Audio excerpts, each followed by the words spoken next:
Okay, you're here because you want the real story, right? Without the fluff. Exactly. It's great to it. So today, we're diving into the FIFA Beach Soccer World Cup, Seychelles 2025.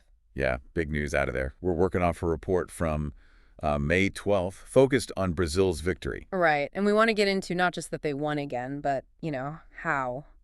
How do they keep this level of dominance? And what were those key moments? What do they really tell us about the state of the game? So Brazil's seventh title, that number alone is just staggering. It really is. I mean, in a sport that's definitely growing globally, maintaining that kind of record, it says a lot about their whole system, their approach. 7 is a huge legacy, but the final itself against Belarus, 4-3, sounds like it was anything but easy. Oh, it was tight, really tight.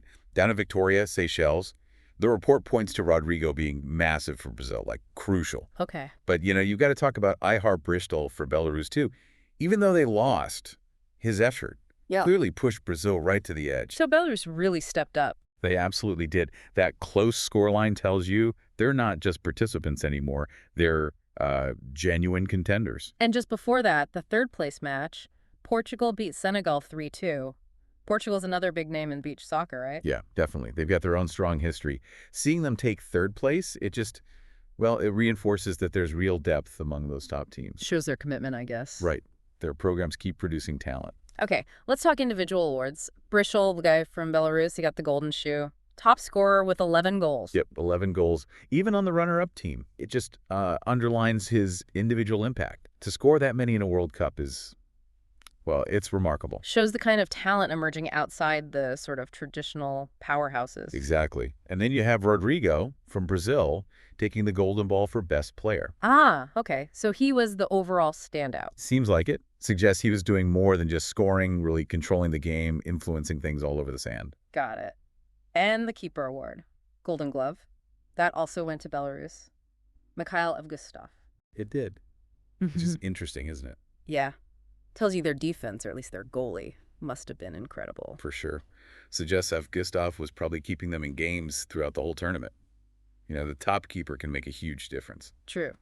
And Fair Play Award went to Japan. Always good to see sportsmanship get a nod. Absolutely. Important part of the game, that respect alongside the competition. Now, this was hosted in Seychelles. First time in Africa for the Beach Soccer World Cup, right? At the Paradise Arena. Yeah, that's a pretty big deal historically, hosting an event like this. It's huge for growing the sport in a region. You think it sparks more interest locally? Oh, definitely. Can inspire kids, raise the game's profile, and seeing 16 teams there from 6 different confederations, it really paints a picture of how global beach soccer has become. It's not just a niche thing anymore. Not at all. Okay, so quick recap then. Brazil, champions once more. Belarus, impressive runners-up. Portugal takes third, Senegal fourth. That's the top 4. Brazil still reigns, yeah. But you've got Belarus really challenging hard, and Seychelles putting on a successful tournament. Points to an interesting future for the sport.